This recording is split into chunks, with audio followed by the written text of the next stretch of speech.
بسم اللہ الرحمن الرحیم۔ محترم ناظرین کرام، السلام علیکم ورحمۃ اللہ وبرکاتہ۔ 40 مختصر احادیث نبوی صلی اللہ علیہ وآلہ وسلم۔ آئیے سب سے پہلے 40 احادیث یاد کرنے کی فضیلت پڑھتے ہیں۔ 40 احادیث پاک حفظ کرنے کی فضیلت۔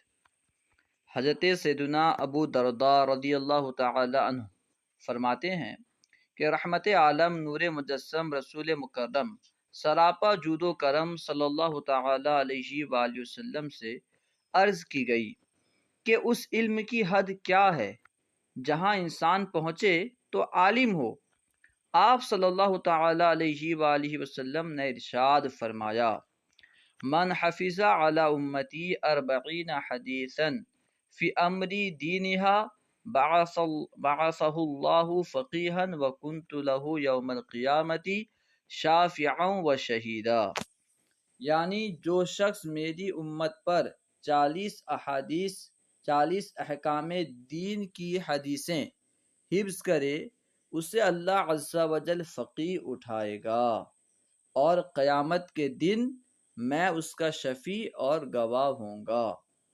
یہ 40 احادیث یاد کرنے کی فضیلت ہے۔ اب آئیے 40 احادیث پڑھنے کی سعادت حاصل کرتے ہیں۔ یاد کرنے کے بہت سارے طریقے ہیں، اگر آپ بار بار سنیں گے تو اس طرح بھی آپ یاد کر سکتے ہیں، لہٰذا اسے یاد کرنے کی کوشش کریں۔ دیکھیے، نمبر 1، اولا الناس بی یوم القیامت اکثرہم علی صلاۃ، یعنی بروز قیامت لوگوں میں میرے قریب تر وہ ہوگا جس نے دنیا میں مجھ پر زیادہ درود پاک پڑھے ہوں گے، لہٰذا نیت کیجئے کہ زیادہ سے زیادہ درود پاک پڑھیں گے۔ اولا الناس بی یوم القیامت اکثرہم علی صلاۃ۔ دیکھیے دوسری حدیث دیکھیے، نمبر 2، صلو علی صلی اللہ علیکم، یعنی مجھ پر درود شریف پڑھو، اللہ تعالیٰ تم پر رحمت بھیجے گا۔ یہاں للہ لکھ دیا گیا ہے، اللہ ہوگا، ٹھیک ہے، اللہ تعالیٰ تم پر رحمت بھیجے گا۔ صلو علی صلی اللہ علیکم، سب کا حوالہ اس کے نیچے موجود ہے۔ نمبر 3، دیکھیے، من صلی علی واحدا صلی اللہ علیہ 10 صلوات وحطت عنہ 10 خطیات ورفعت لہ 10 درجات، یعنی جس نے مجھ پر ایک بار درود پاک پڑھا، اللہ تعالیٰ اس پر 10 رحمتیں بھیجے گا اور اس کے 10 گناہ معاف کیے جائیں گے اور اس کے 10 درجے بلند کیے جائیں گے، ٹھیک ہے۔ من صلی علی واحدہ صلی اللہ علیہ 10 صلوات وحطت لہ 10 خطیات ورفعت لہ 10 درجات۔ اب دیکھیے حدیث نمبر 4، انما الاعمال بالنیات، آپ نے یہ حدیث بارہا سنی ہوگی، یعنی اعمال کا دار و مدار نیتوں پر ہے، لہٰذا ہر کام سے پہلے غور کریں کہ میں کیوں کر رہا ہوں، ہر کام میں اچھی نیت کرنی چاہیے۔ نمبر 5، نیت المؤمن خیر من عملہ، یعنی مسلمان کی نیت اس کے عمل سے بہتر ہے۔ یعنی آپ اگر ابھی کوئی کام نہیں کر سکتے، آپ نیت کر لیں کہ اگر میرے پاس فلاں چیز ہوگی تو میں فلاں کام کروں گا، ٹھیک ہے۔ اگر آپ خدا نخواستہ وہ کام نہیں کر پاتے تو آپ کو نیت کرنے کا تو ثواب ملے گا، ٹھیک ہے۔ خیر، نمبر 6، اطلب العلم ولو بالصین، یعنی علم حاصل کرو اگرچہ تمہیں چین جانا پڑے۔ اس حدیث پاک کے بارے میں محدثین کرام کلام کرتے ہیں، ٹھیک ہے، لہٰذا میرا مشورہ تو یہی رہے گا کہ اس کو بطور حدیث پیش نہ کیا جائے، ٹھیک ہے۔ بات صحیح ہے مگر بطور حدیث پیش نہ کریں، کیونکہ علماء کرام محدثین کرام اس پہ کلام کرتے ہیں، پہلے اسے پڑھ لیں۔ خیر، نمبر 7، خیرکم من تعلم القرآن وعلمہ، یعنی تم میں بہترین شخص وہ ہے جس نے قرآن کو سیکھا اور دوسروں کو سکھایا۔ خیرکم من تعلم القرآن وعلمہ۔ نمبر 8، طلب العلم فریضۃ علی کل مسلم، بس یہیں تک حدیث ہے، اور بہت ساری روایت میں بہت سارے لوگ بیان کرتے ہیں تو علی کل مسلم و مسلمتن اس طرح کہتے ہیں، مسلمتن لگانے کی کوئی حاجت نہیں ہے، بس یہیں تک حدیث پاک ہے۔ یعنی علم کا حاصل کرنا ہر مسلمان مرد و عورت پر فرض ہے، ٹھیک ہے، طلب العلم فریضۃ علی کل مسلم، یعنی ہر مسلمان پر علم کا حاصل کرنا فرض ہے جو مکلف ہیں۔ اب ہم غور کریں، کیا ہم نے علم دین حاصل کیا؟ جیسے ہمارے متعلق جو بھی احکام ہیں، کیا ان کے تعلق سے ہم نے علم حاصل کیا؟ اگر نہیں تو پھر نیت کریں انشاءاللہ عز و جل علم دین حاصل کریں گے۔ نمبر 9، من طلب العلم تکفل اللہ له برزقہ، یعنی جو شخص طلب علم میں رہتا ہے اللہ تعالیٰ اس کے رزق کا ضامن ہے۔ جو شخص علم حاصل کرتا رہتا ہے تو اللہ تعالیٰ اس کے رزق کا ضامن ہوتا ہے۔ من طلب العلم تکفل اللہ له برزقہ۔ بہت سارے لوگ یہ سوچ کر کے علم دین حاصل نہیں کرتے کہ اگر ہم مولوی بن جائیں گے تو کیا کھائیں گے۔ اللہ تعالیٰ جب رزق کا ضامن ہے تو پھر پریشان ہونے کی کیا بات ہے۔ خیر، نمبر 10، من خرج فی طلب العلم فہو فی سبیل اللہ حتی یرجع، یعنی جو شخص طلب علم کے لیے گھر سے نکلا تو وہ جب تک واپس نہ ہو اللہ عز و جل کی راہ میں ہے۔ من خرج فی طلب العلم فہو فی سبیل اللہ حتی یرجع، یعنی جو شخص علم دین حاصل کرنے کے لیے نکلا وہ اللہ کے راستے میں ہے، ٹھیک ہے۔ لہٰذا ہمیں بھی چاہیے کہ ہم علم دین حاصل کرنے کے لیے گھر سے نکلیں، مدرسہ جائیں یا پھر مدنی قافلے وغیرہ میں سفر کریں۔ من طلب العلم کان کفارۃ لما مضی، یعنی جو شخص علم طلب کرتا ہے تو یہ اس کے گزشتہ گناہوں کا کفارہ ہے، یعنی علم کا حاصل کرنا اس کے گزشتہ گناہوں کا کفارہ بن جاتا ہے، ٹھیک ہے۔ من طلب العلم کان کفارۃ لما مضی۔ نمبر 12، من یرید اللہ بہ خیرا یفقہہ فی الدین، یعنی اللہ تعالیٰ جس کے ساتھ بھلائی کا ارادہ فرماتا ہے اس کو دین کی سمجھ عطا فرماتا ہے، ٹھیک ہے۔ جس کے ساتھ اللہ بھلائی کا ارادہ فرماتا ہے اسے دین کی سمجھ یعنی دین کا علم عطا فرماتا ہے۔ لہٰذا ہم خود کوشش کریں کہ ہم علم دین حاصل کریں۔ اگر ہم علم سے محروم رہے گویا کہ اللہ تعالیٰ نے ہم سے بھلائی کا ارادہ نہیں فرمایا۔ خیر، نمبر 13، من صمت نجا، یعنی جو خاموش رہا نجات پا گیا۔ من صمت نجا، جو خاموش رہا نجات پا گیا۔ لہٰذا اپنے آپ کو خود غور کریں کہ ہم جو بات کرتے ہیں کہیں وہ فضول باتیں تو نہیں ہیں، غیبت چغلی وغیرہ میں مبتلا ہوتے ہیں، زیادہ بولتے ہیں تو پھر گناہ ہوتے ہیں، لہٰذا خاموش رہنا بہتر ہے۔ نمبر 14، من دل علی خیر فلہ مثل اجر فاعلہ، یعنی جو شخص کسی کو نیکی کا راستہ بتائے گا تو اسے بھی اتنا ہی ثواب ملے گا جتنا کہ اس نیکی پر عمل کرنے والے کو۔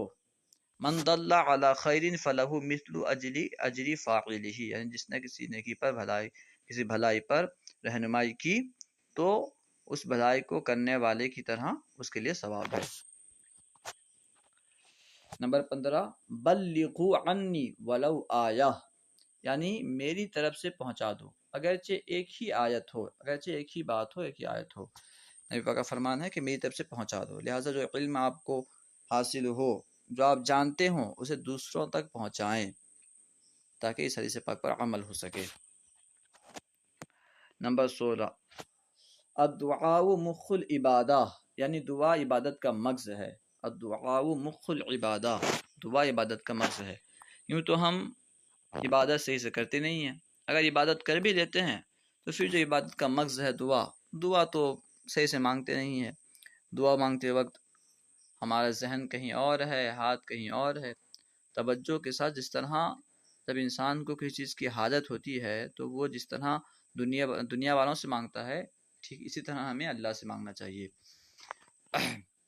نمبر 17، الدعاء یرد البلاء، یعنی دعا بلا کو ٹال دیتی ہے، دعا بلا کو، مصیبت کو ٹال دیتی ہے۔ الدعاء یرد البلاء۔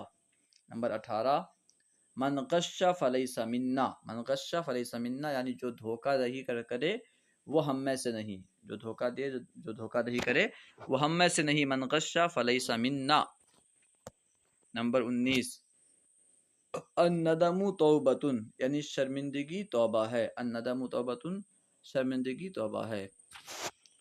نمبر 20، التائب من الذنب کمن لا ذنب لہ، التائب من الذنب کمن لا ذنب لہ یعنی گناہوں سے توبہ کرنے والا ایسا ہے جیسا کہ اس نے گناہ کیا ہی نہیں، لہٰذا سچی توبہ کریں، سچی توبہ ہونی چاہیے۔ توبہ یہ نہیں کہ ابھی آپ توبہ کر لیں پھر جا کر کے وہی کام کریں، یہ توبہ نہیں ہے، توبہ سچی ہونی چاہیے کہ آئندہ کبھی وہ کام نہ کرنے کا عزم مصمم ہو۔ 21، الصلاۃ عماد الدین یعنی نماز دین کا ستون ہے، الصلاۃ عماد الدین نماز دین کا ستون ہے، نماز دین کا ستون ہے، لہٰذا نماز ترک نہیں کرنا چاہیے۔ دوسرے حدیث میں ہے جس نے نماز ترک کی گویا کہ اس نے دین کے ستون کو گرا دیا۔ خیر۔ نمبر 22، من زار قبری وجبت لہو شفاعتی، من زار قبری وجبت لہو شفاعتی یعنی جس نے میری قبر کی زیارت کی اس کے لیے میری شفاعت لازم ہو گئی۔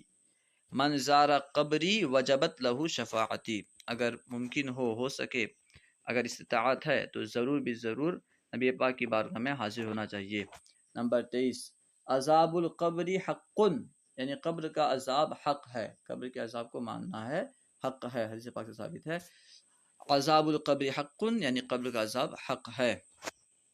نمبر 24، الدنیا سجن المؤمن و جنت الکافری یعنی دنیا مومن کے لیے قید خانہ ہے اور کافر کے لیے جنت۔ اس حدیث پاک کے متعلق بھی محدثین کرام کلام کرتے ہیں یہ صحیح ہے یا نہیں ہے، لہٰذا اس کو بطور حدیث پیش نہ کریں، یہی بہتر ہے۔ خیر بات جو کہی گئی ہے اچھی بات ہے، الدنیا سجن المؤمن و جنت الکافر، دنیا جو ہے مومن کے لیے قید خانہ ہے، مومن سمجھے کہ بالکل آزاد ہو کر کے جو چاہے کرے، حرام ناجائز جو بھی چاہے کرے، ایسا نہیں ہے، ٹھیک ہے۔ اور کافر کے جنت ہے، کافر جو چاہے جتنا موج مستی کرنا چاہے وہیں پہ کر لے، قیامت میں تو اس سے حساب دینا ہوگا اور ہمیشہ کے لیے جہنم میں رہے گا۔ خیر۔ نمبر 25، الجمعۃ حج المساکین یعنی جمعہ کی نماز مساکین کا حج ہے، الجمعۃ حج المساکین جمعہ کی نماز مساکین کا حج ہے، جمعہ مساکین کا حج ہے۔ نمبر 26، بشروا ولا تنفروا یعنی خوشخبری سناؤ اور لوگوں کو نفرت نہ دلاؤ، لوگوں کو دور مت کرو، نفرت مت دلاؤ۔ بشروا ولا تنفروا خوشخبری سناؤ، خوشخبری سنانی ہے مطلب یہ نہیں ہے کہ بالکل خوشخبری سناتے سناتے لوگوں کو بے باک کر دینا ہے، اب گناہ کرتے رہیں، بالکل خوشخبری سناتے رہنا ہے، نہیں، جو عذابات اور جو وعید وغیرہ احادیث پاک میں مروی ہیں انہیں بھی بیان کرنا ہے، ٹھیک ہے۔ نمبر 26، السلام قبل الکلام یعنی سلام گفتگو سے پہلے ہے، بات کرنے سے پہلے سلام کرو، السلام قبل الکلام یعنی سلام گفتگو سے پہلے ہے، لہٰذا آپ فون میں گفتگو کریں یا پھر ایسے ہی گفتگو کریں تو پہلے سلام کریں، اس کے بعد گفتگو شروع کریں۔ نمبر 28، البادی بالسلام بریء من الکبر یعنی سلام میں پہل کرنے والا تکبر سے دور ہو جاتا ہے، تکبر جس کے دل میں ذرہ برابر تکبر ہوگا وہ جنت کی خوشبو نہیں سونگھ پائے گا، لہٰذا تکبر سے ہمیں بچنا ہے، تو اس کے لیے بہترین طریقہ سلام میں پہل کرنا، البادی بالسلام بریء من الکبر یعنی سلام میں پہل کرنے والا تکبر سے دور ہوتا ہے، بری ہوتا ہے۔ نمبر 29، الضحک فی المسجد ظلمۃ فی القبر یعنی مسجد میں ہنسنا قبر میں اندھیرا لاتا ہے، الضحک فی المسجد ظلمۃ فی القبر مسجد میں ہنسنا قبر میں اندھیرا لاتا ہے۔ آج کل بچے کیا بڑے سب لوگ مسجد میں ہنستے رہتے ہیں، لہٰذا مسجد میں ہنسنا مناسب نہیں ہے، مسجد عبادت کی جگہ ہے، وہاں پہ عبادت کرنی ہے، نہ کہ مذاق مسخری کرنی ہے۔ نمبر 30، القہقہۃ من الشیطان وتبسم من اللہ یعنی قہقہا شیطان کی طرف سے ہے اور مسکرانا اللہ عز و جل کی طرف سے ہے، قہقہا یعنی اتنی آواز سے ہنسنا کہ آس پاس والے لوگ سن لیں، اور مسکرانا بس دانت نظر آئے مگر آواز نہ آئے، اسے کہتے ہیں تبسم، مسکرانا۔ القہقہۃ من اللہ وتبسم، القہقہۃ من الشیطان، استغفر اللہ غلط ہو گیا، القہقہۃ من الشیطان وتبسم من اللہ، قہقہا شیطان کی طرف سے ہے اور مسکرانا تبسم یہ اللہ کی طرف سے ہے۔ نمبر 31 السواک مطہرۃ للفم و مرضات للرب، یعنی مسواک میں منہ کی پاکیزگی اور اللہ عز و جل کی خوشنودی کا سبب ہے۔ السواک مطہرۃ للفم و مرضات للرب، یعنی مسواک منہ کی پاکی اور اللہ تعالیٰ کی رضا کا سبب ہے۔ نمبر 32 صلاۃ الجماعت تفضل صلاۃ الفض ب27 درجہ۔ صلاۃ الجماعت یعنی جماعت کی نماز، تفضل صلاۃ الفض ب27 درجہ، یعنی با جماعت نماز ادا کرنا تنہا نماز پڑھنے سے 27 درجے زیادہ فضیلت رکھتی ہے، لہٰذا ہمیں کوشش کرنی چاہیے کہ جماعت کے ساتھ نماز پڑھیں۔ صلاۃ الجماعت تفضل صلاۃ الفض ب27 درجہ، ایسے بھی جماعت کے ساتھ نماز پڑھنا واجب ہے۔ 33 لا يدخل الجنت قطات، یعنی چگل خور جنت میں داخل نہیں ہوگا۔ لا يدخل الجنت قطات، چگل خور جنت میں داخل نہیں ہوگا۔ نمبر 34 ان الرزق لیطلب العبد کما یطلبہ اجلہ، یعنی روزی بندے کو ایسے ہی تلاش کرتی ہے جیسے اسے اس کی موت تلاش کرتی ہے۔ جب روزی ہمیں جس طرح موت تلاش کرتی ہے، روزی بھی اسی طرح تلاش کرتی ہے، تو ہمیں روزی کے معاملے میں ٹینشن نہیں لینا ہے، ٹھیک ہے۔ روزی کے لیے حرام طریقہ چوز نہیں کرنا ہے، حرام ذریعے سے روزی نہیں کمانا ہے، جو جتنا ملنا ہوگا وہ مل کے رہے گا، ٹھیک ہے۔ ان الرزق لیطلب العبد کما یطلبہ اجلہ۔ نمبر 35 الحیاء من الایمان، یعنی حیا ایمان سے ہے۔ الحیاء من الایمان، حیا ایمان سے ہے، لہٰذا ہمیں با حیا ہونا چاہیے۔ ان ساقی القوم آخرهم شربا، یعنی قوم کو پانی پلانے والا سب سے آخر میں پیتا ہے۔ ان ساقی القوم آخرهم شربا، قوم کو پانی پلانے والا سب سے آخر میں پیتا ہے۔ نمبر 37 شعبان الشہر و رمضان شہر اللہ، یعنی شعبان میرا مہینہ ہے اور رمضان اللہ عز و جل کا مہینہ ہے۔ شعبان الشہر و رمضان شہر اللہ، شعبان میرا مہینہ اور رمضان اللہ تعالیٰ کا مہینہ ہے۔ نمبر 38 الفتنۃ نائمۃ لعن اللہ من ایقظہا، یعنی فتنہ سو رہا ہے، اس کے جگانے والے پر اللہ عز و جل کی لعنت۔ فتنہ سو رہا ہے یعنی جو فتنہ پرور ہوتے ہیں ان پر اللہ کی لعنت ہے۔ فتنہ سو رہا ہے، لعن اللہ من انقذہا، فتنہ سو رہا ہے، اس کے جگانے والے پر اللہ کی لعنت۔ نمبر 39 افضل الاعمال الحب للہ والبغض للہ، یعنی سب سے بہترین عمل اللہ عز و جل کے لیے محبت کرنا اور اللہ عز و جل کے لیے دشمنی کرنا ہے۔ ہم غور کریں کہ ہم جس سے محبت کرتے ہیں کیا اللہ کے لیے محبت کرتے ہیں، جس سے ہماری دشمنی ہے کیا اللہ کے لیے دشمنی ہے۔ افضل الاعمال الحب للہ والبغض فی اللہ۔ نمبر 40 من ترک صلاة متعمدا کتب اسمہ علی باب النار فی من یدخلها، یعنی جو کوئی جان بوجھ کر ایک نماز بھی چھوڑ دیتا ہے اس کا نام جہنم کے اس دروازے پر لکھ دیا جائے گا جس سے وہ جہنم میں داخل ہوگا۔ من ترک صلاة متعمدا کتب اسمہ علی باب النار فی من یدخلها۔